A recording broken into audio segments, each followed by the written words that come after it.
ಅಯ್ಯೋ ಮಾವ, ಆಮೇಲೆ ಏನಾಯ್ತು ಮಾವ? ಏನು ಮಾಡಿದ್ರಿ? ಕಾವೇರಿ ಅವ್ರನ್ನ ಮದುವೆ ಆಗ್ಲಿಲ್ವಾ ಹಾಗಿದ್ರೆ? ಅದೇ ಅಮ್ಮ, ಅವಳು ಮದುವೆ ಮಾಡ್ಕೋತೀನಿ ಅಂತ ಹೇಳ್ಬಿಟ್ಟು ಬಂದ್ಬಿಟ್ಟೆ. ಆಮೇಲೆ ನೋಡಿದ್ರೆ ಅಪ್ಪಂಗೆ ಹುಷಾರಿರಲಿಲ್ಲ. ಅಪ್ಪ ನನ್ನ ಮದುವೆ ಆಗಲ್ಲ ಅಂತ ಹೇಳಿದ್ದಕ್ಕೆ ಅವ್ರು ತೋರಿಸಿದ ಹುಡುಗಿನ ಹಾಸಿಗೆ ಹಿಡಿದ್ಬಿಟ್ರು. ಆಮೇಲೆ ಅವ್ರು ಹೇಳಿದ ಹುಡುಗಿನೇ ಮದುವೆ ಆಗ್ತೀನಿ ಅಂತ ಒಪ್ಕೊಂಡೆ. ಆಮೇಲೆ ಡೇಟ್ ಎಲ್ಲ ಫಿಕ್ಸ್ ಆಗೋಷ್ಟರಲ್ಲಿ ಇನ್ನು 3-4 ತಿಂಗಳು ಯಾವುದೇ ಒಳ್ಳೆ ದಿನ ಇಲ್ಲ ಅಂತ ಹೇಳಿದ್ರು. ಸರಿ, ಇನ್ನೂ 3-4 ತಿಂಗಳು ಟೈಮ್ ಇದೆಯಲ್ಲ ಅಂತ ಸುಮ್ಮನೆ ಅದೇ.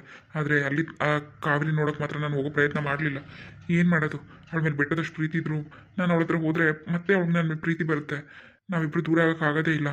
ಬೇಡ, ನಾನು ಅವಳಿಂದ ದೂರನೇ ಇದ್ಬಿಡೋಣ ಅಂತ ಡಿಸೈಡ್ ಮಾಡಿದೆ. ನಾನು ದೂರ ಇದ್ದರೆ ಅವಳು ಯಾರನ್ನಾದ್ರೂ ಮದುವೆಗೆ ಚೆನ್ನಾಗಿರ್ತಾಳೆ ಅಂತ ಅಂದ್ಕೊಂಡೆ. ನನ್ನ ಪಾಡಿಗೆ ನಾನು ಇದ್ಬಿಟ್ಟೆ ಅಮ್ಮ. ಆಮೇಲೆ ಮಾವ? ಆಮೇಲೆ ಮದುವೆ ಇನ್ನೊಂದು ವಾರ ಅನ್ನಂಗೆ ಅವರಪ್ಪ ತೀರೋದ್ರು ಅನ್ನೋ ವಿಷಯ ಗೊತ್ತಾಯಿತು. ಕಾವೇರಿ ಅವ್ರ ಅಪ್ಪ ಮೊದಲೇ ಹುಷಾರಿರಲಿಲ್ಲ. ಆಗ ನನ್ನ ಮನಸ್ಸು ತಡಿಲಿಲ್ಲ. ಯಾಕೋ ಕಾವೇರಿನ ಹೋಗಿ ನೋಡ್ಕೊಬರೋಣ ಅಂತ ಹೋದೆ. ಆವಾಗ ನೋಡಿದ್ರೆ ಪಾಪ ಕಾವೇರಿ ಒಬ್ಬಳೇ ಇದ್ಲು. ಅವ್ರ ಅಪ್ಪನೂ ಕಳ್ಕೊಂಡು ಒಬ್ಬಳೇ ಅನಾಥಲಾಗಿದ್ಲು. ಅವಳ ಕಷ್ಟ ನನ್ನ ಕೈಲಿಂದ ನೋಡೋಕ್ಕಾಗಲಿಲ್ಲ. ನಾನು ನಿನ್ನ ಜೊತೆ ಇದ್ದೀನಿ ಕಾವೇರಿ ಅಂತ ಹೇಳಿದೆ.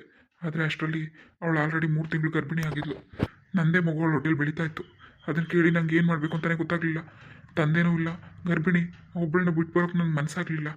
ಅವಳ ಸ್ಥಿತಿ ಏನು ಮುಂದೆ ಅದನ್ನೆಲ್ಲ ಯೋಚನೆ ಮಾಡಿ ಭಯ ಆಗೋಯ್ತು. ಇಲ್ಲ, ನಾನು ಹಿಂಗೆ ಬಿಟ್ಟರೆ ಸರಿ ಹೋಗಲ್ಲ ಅಂತ ಹೇಳ್ಬಿಟ್ಟು ಅವಳನ್ನ ಕರ್ಕೊಂಡೋಗಿ ದೇವಸ್ಥಾನದಲ್ಲಿ ಮದುವೆ ಮಾಡ್ಕೊಬಿಟ್ಟೆ. ಅಯ್ಯೋ ಮಾವ, ಕಾವೇರಿ ಅವ್ರನ್ನ ಮದುವೆ ಮಾಡ್ಕೊಬಿಟ್ರಾ? ಆಮೇಲೆ ನಮ್ಮತ್ತೆ ಗತಿ ಏನಾಯ್ತು? ನಮ್ಮತ್ತೆನ ಹೆಂಗೆ ಮದುವೆ ಮಾಡ್ಕೊಂಡ್ರೆ? ಆಮೇಲೆ ಕಾವೇರಿನ ಮದುವೆ ಮಾಡ್ಕೊಂಡು ಅಲ್ಲೇ ಬಿಟ್ಬಿಟ್ಟು ಬಂದೆ. ಹೇಗಾದರೂ ನಮ್ಮ ಮನೇಲಿ ಒಪ್ಸಿ ನಿನ್ನ ಬಂದು ಕರ್ಕೊಂಡು ಹೋಗ್ತೀನಿ ಅಂತ ಹೇಳ್ಬಿಟ್ಟು ಬಂದ್ಬಿಟ್ಟೆ ಅಮ್ಮ. ಇಲ್ಲಿಗೆ ಬಂದು ನೋಡಿದ್ರೆ ನಮ್ಮ ಅಪ್ಪಂಗೆ ತುಂಬ ಹುಷಾರು ತಪ್ಪಿಟ್ಟಿದ್ರು. ಅವ್ರ ಪರಿಸ್ಥಿತಿ ನೋಡಿ ನಂಗೆ ಏನು ಮಾಡಬೇಕು ಅಂತಲೇ ಗೊತ್ತಾಗಲಿಲ್ಲ. ನಾನು ಅವ್ರಿಗೆ ಮಾತು ಕೊಟ್ಟಿದ್ದೀನಿ, ನಾನು ಸಾಯಕ್ಕೆ ಮುಂಚೆ ನೀನು ಮದುವೆ ಮಾಡಿಕೊಂಡು ನಾನು ಕೊಟ್ಟಿರೋ ಮಾತನ್ನ ಉಳಿಸ್ಕೋರತ್ತು ನನ್ನ ಮದುವೆ ಮಾಡ್ಕೊಂತ ನಮ್ಮಪ್ಪ ತುಂಬ ಹಠ ಮಾಡಿದ್ರು. ಏನು ಮಾಡಬೇಕು, ಅವ್ರು ಸಾಯೋ ಕೊನೆಗಳಲ್ಲಿ ಅವ್ರ ಆಸೆನೇ ಈಡೇರ್ಸೋಕ್ಕಾಗಲಿಲ್ವಲ್ಲ ಅನ್ನೋ ಬೇಜಾರಾಗುತ್ತೆ ಅಂತ ಅವ್ರು ನೊಂದ್ಕೊಳ್ತಾರೆ ಅಂತ ಯೋಚನೆ ಮಾಡಿ ರತ್ನನ್ನ ಮದುವೆ ಮಾಡ್ಕೊಳ್ಳೋಕೆ ಆಯ್ತಮ್ಮ. ಕೊನೆಗೂ ಅವಳನ್ನ ಮದುವೆ ಮಾಡಿಕೊಂಡೆ. ಆದರೆ ಒಂದಲ್ಲ ಒಂದಿನ ಸತ್ಯ ಗೊತ್ತಾಗಬೇಕು ಅಂತಾರಲ್ಲ, ಅದೇ ನೋಡು ಇವತ್ತು ನೀನು ತಿಳ್ಕೊತಾ ಇದ್ದೀರಾ. ಆದರೆ ಅವತ್ತು ನಮ್ಮಪ್ಪ ನಮ್ಮಮ್ಮಗೆ ಯಾರೋ ಆ ಊರವರು ಹೇಳ್ಬಿಟ್ರು ಸತ್ಯನ, ನಾನು ಕಾವೇರಿನ ಮದುವೆ ಆಗಿದ್ದೀನಿ ಅಂತ. ಅದೇ ಕೋರ್ಕಲ್ಲಿ ನಮ್ಮಪ್ಪ ನಮ್ಮಮ್ಮ ಇಬ್ಬರು ಸಾಯೋಂಗಾಗೋಯ್ತಮ್ಮ. ಇಬ್ಬರು ಸಾಯೋಂಗಾಗೋಯ್ತು. ರತ್ನಂಗೆ ಮೋಸ ಮಾಡಿಬಿಟ್ಟೆ ಅಂತ ಅದೇ ಯೋಚನೆ ಮಾಡ್ತಿದ್ರು. ಅಷ್ಟೇ ಅಲ್ಲ, ನನ್ನ ಆಸ್ತಿ ಎಲ್ಲನೂ ರತ್ನಂಗೆ ಬರ್ಕೊಟ್ಬಿಟ್ರು. ರತ್ನನ ಹೆಸರಲ್ಲೇ ಈಗಿರೋದು, ನನ್ನ ಹೆಸರಲ್ಲಿ ಏನೂ ಇಲ್ಲ. ಎಲ್ಲನೂ ಅವಳ ಹೆಸರು ಬರೆದು ಪ್ರಾಣ ಬಿಟ್ಬಿಟ್ರು. ಅಲ್ಲ ಮಾವ, ನೀವು ಆಲ್ರೆಡಿ ಕಾವೇರಿ ಅನ್ನೋರ್ನ ಮದುವೆ ಆಗಿದ್ರಿ ಅಂತ ಅತ್ತೆಗೆ ಹೇಳಲೇ ಇಲ್ವಾ? ಹೇಳಬೇಕು ಅಂತ ಎಷ್ಟೋ ಸತಿ ಅಂದ್ಕೊಂಡೆ ಕಣಮ್ಮ, ಎಷ್ಟೋ ಸತಿ ಅಂದ್ಕೊಂಡೆ. ಆದರೆ ಏನು ಮಾಡೋದು ಹೇಳು, ನಮ್ಮಪ್ಪ ನಮ್ಮವ್ವ ಸಾಯಕ್ಕೆ ಮುಂಚೆ ರತ್ನಂಗೆ ಯಾವುದೇ ಕಾರಣಕ್ಕೂ ಈ ವಿಷಯ ಗೊತ್ತಾಗಬಾರ್ದು, ಅವಳು ನೊಂದ್ಕೋತಾಳೆ ಅಂತ ನನ್ನ ಹತ್ರ ಮಾತು ತಗೊಂಡ್ರು.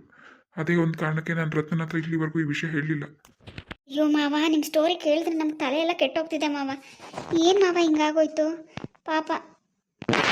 ನೋಡ್ದೆ ಪ್ರೇಮ, ನಿಜವಾಗ್ಲೂ ನಮ್ಮ ಅತ್ತೆಗೆ ಮೋಸ ಆಯಿತು, ನಮ್ಮ ಗಂಡಂಗೆ ಮೋಸ ಆಯಿತು ಅಂತ ನೀವಿಬ್ರು ಕೇಳಕ್ಕೆ ಬಂದಿದ್ದೀರಲ್ಲ. ಆದರೆ ನಿಜವಾಗಿ ಮೋಸ ಆಗಿದ್ದು ನಿಮ್ಮ ಅತ್ತೆಗೂ ಅಲ್ಲ, ನಿನ್ನ ಗಂಡದಿರಿಗೂ ಅಲ್ಲ. ನಿಜವಾಗ್ಲೂ ಮೋಸ ಆಗಿರೋದು ನನ್ನ ಕಾವೇರಿ ಮಕ್ಕಳಿಗೆ. ಹಾಂ, ಇಷ್ಟೆಲ್ಲ ಆಸ್ತಿ ಅಂತಸ್ತು, ಇಷ್ಟು ದೊಡ್ಡ ಮನೆ, ಹೆಸರು ಎಲ್ಲ ಇದ್ರೂ ಏನು ಇಲ್ಲದೆ ನನ್ನ ಮಕ್ಕಳು ಅನಾಥರ ಥರ ಬಡವ್ರ ಮನೇಲಿ ಬೆಳೀತಾವೆ. ಅವ್ರ ಪರಿಸ್ಥಿತಿ ಯಾರಿಗೆ ಹೇಳೋಣ ಹೇಳು. ಅಯ್ಯೋ ಮಾವ, ನಮ್ಗೆ ಕ್ಷಮಿಸ್ಬಿಡಿ ಮಾವ, ತಪ್ಪಾಯ್ತು ಮಾವ. ನೀವೇನೋ ದೊಡ್ಡ ತಪ್ಪು ಮಾಡಿಬಿಟ್ಟಿದ್ದೀರೋ ಅನ್ನೋ ಥರ ನಿಮ್ಮನ್ನ ಈ ಥರ ಪ್ರಶ್ನೆ ಮಾಡೋಕ್ಕೆ ಬಂದ್ಬಿಟ್ವಿ ನಾವು. ನಿಮ್ಮ ಬಗ್ಗೆ ನಾವು ಅರ್ಥನೇ ಮಾಡ್ಕೊಳ್ಳಿಲ್ವಲ್ಲ ಮಾವ. ಪಾಪ ನಿಮ್ಮ ಮನಸ್ಸಲ್ಲಿ ಎಷ್ಟೊಂದು ನೋವು ತುಂಬ್ಕೊಂಡಿದ್ದೀರಾ, ಅದು ಯಾವುದೂ ನಾವು ಅರ್ಥನೇ ಮಾಡ್ಕೊಳ್ಳಿಲ್ಲ. ನೀವೇನೋ ದೊಡ್ಡ ಮೋಸ ಮಾಡಿಬಿಟ್ಟಿದ್ದೀರಾ ಅನ್ನೋ ಥರ ನಿಮ್ಮನ್ನು ಪ್ರಶ್ನೆ ಮಾಡೋಕ್ಕೆ ಬಂದ್ಬಿಟ್ವಲ್ಲ ಮಾವ. ದಯವಿಟ್ಟು ನಮ್ಗೆ ಕ್ಷಮಿಸ್ಬಿಡಿ ಮಾವ. ಪರವಾಗಿಲ್ಲ, ನೀವಿಬ್ರು ನನ್ನ ಸೊಸೆದಿರು. ನನ್ನ ಪ್ರಶ್ನೆ ಮಾಡೋ ಎಲ್ಲ ಅಧಿಕಾರ ನಿಮ್ಗೈತೆ ಕಣ್ರವಾ, ನಿಮ್ಗೈತೆ. ಅಯ್ಯೋ ಪರವಾಗಿಲ್ಲ ಬಿಡು. ಇವತ್ತು ಎಲ್ಲನೂ ನಿಮ್ಮ ತಾವು ಹೇಳ್ಕೊಂಡು ನನ್ನ ಮನಸ್ಸು ಹಗೂರ ಆಗೋಯ್ತು. ಇನ್ನೇನಾದ್ರೂ ನನಗೇನು ತೊಂದರೆ ಇಲ್ಲ. ನೀವಿಬ್ಬರ ಮೇಲೆ ನಂಗೆ ನಂಬಿಕೆ ಇದೆ.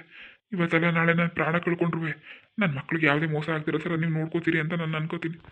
ಖಂಡಿತ ಮಾವ, ಖಂಡಿತ ನೋಡ್ಕೋತೀವಿ ಮಾವ. ಕಾವೇರಿ ಅವ್ರಿಗೀಗ ಎಷ್ಟು ಮಕ್ಕಳಿರೋದು? 2 ಕಣವ, 1 ಗಂಡು 1 ಹೆಣ್ಣು, ಎಲ್ಲ ದೊಡ್ಡವರೇ. ಅವರು ನಮ್ಮನೆಯವರೇ ಅಲ್ವಾ ಮಾವ, ನಾವು ನೋಡ್ಕೋತೀವಿ, ನೀವೇನು ಯೋಚನೆ ಮಾಡಬೇಡಿ. ತಪ್ಪಾಯಿತು ಮಾವ, ಎಲ್ಲ ನನ್ನಿಂದನೇ ಆಗಿದ್ದು. ಸರಿಯಾಗಿ ತಿಳ್ಕೊಳ್ದೆ ನಿಮ್ಮ ಬಗ್ಗೆ ಏನೇನೋ ತಿಳ್ಕೊಂಡು ತಪ್ಪಾಗಿ ಮಾತಾಡ್ಬಿಟ್ಟೆ ಮಾವ. ನಿಮ್ಮ ಕಾಲಿಗೆ ಬೀಳ್ತೀನಿ, ನನ್ನ ಕ್ಷಮಿಸ್ಬಿಡಿ ಮಾವ. ಏನಮ್ಮ ಪ್ರೇಮ ನೀನು ಹಿಂಗೆಲ್ಲ ಮಾತಾಡ್ತಿ?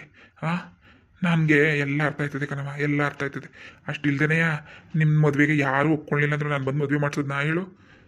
ಸುಮ್ಮನಿರು, ತಲೆ ಕೆಡ್ಸ್ಕೊಬೇಡ, ಎಲ್ಲ ಒಳ್ಳೇದೈತದೆ. ಇವತ್ತು ನೀವು ನನ್ನ ಅರ್ಥ ಮಾಡ್ಕೊಂಡ್ರೆ ನನಗೆ ಅಷ್ಟೇ ಸಾಕು. ಇಷ್ಟೆಲ್ಲ ಆದಮೇಲೂ ಇನ್ನೇನು ಮಾವ ಅರ್ಥ ಮಾಡ್ಕೊಳ್ಳೋದು?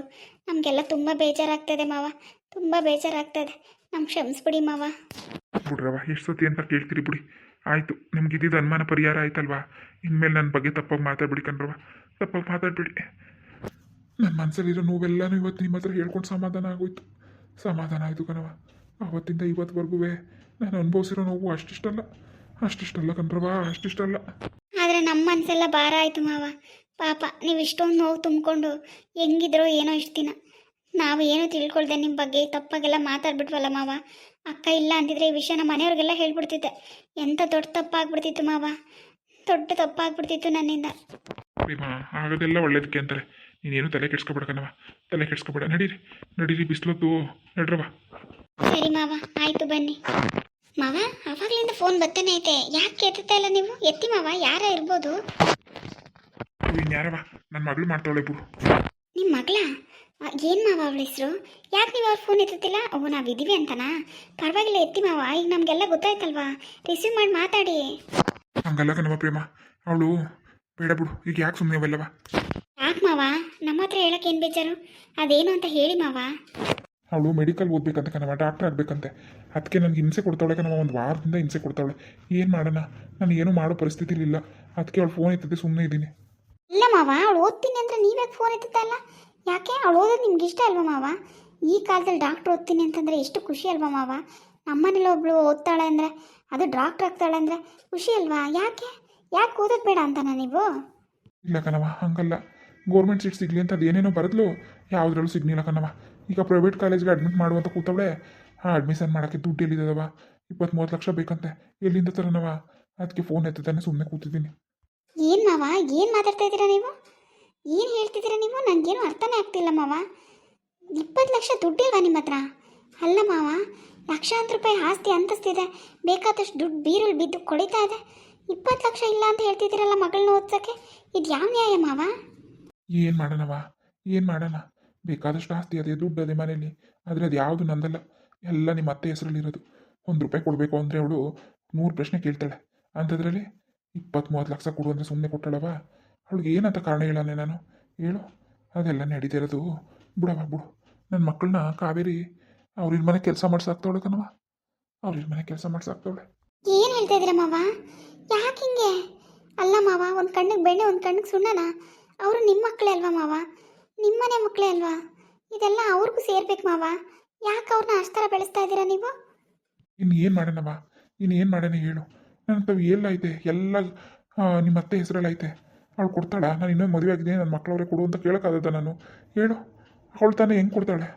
ಅದಕ್ಕೆ ನಾನು ಹೆಂಗೋ ಅಷ್ಟೋ ಇಷ್ಟೋ ಯಾವಾಗಲೂ ದುಡ್ಡು ಸಿಕ್ತಾಗ ತಗೊಂಡೋಗಿ ಕೊಡ್ತೀನಿ.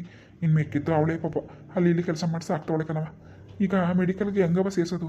ಅದಕ್ಕೆ ನಾನು ಫೋನ್ ಎತ್ತಿ ಸುಮ್ಮನೆ ಹಿಂಗೆ ಆಡ್ತಾ ಕೂತೀವಿ. ಸರಿ ಇಲ್ಲ ಮಾವ, ಇದು ಸರಿ ಇಲ್ಲ. ನೀವು ಮಾಡ್ತಾರೋ ಸ್ವಲ್ಪನೂ ಸರಿ ಇಲ್ಲ ಮಾವ. ಹಾಯ್ ಫ್ರೆಂಡ್ಸ್, ಎಲ್ಲರೂ ಹೇಗಿದ್ದೀರಾ? ಎಲ್ಲರೂ ಚೆನ್ನಾಗಿದ್ದೀರಾ ಅನ್ಕೋತೀನಿ. ನನ್ನ ವೀಡಿಯೋಸ್ ಎಲ್ಲ ನೋಡ್ತಾ ಇದ್ದೀರಾ. ಈ ಮಾವನ ಚರಿತ್ರೆ ಅನ್ನೋ ಭಾಗ ಇವತ್ತಿಗೆ ಮುಕ್ತಾಯ ಆಗಿದೆ.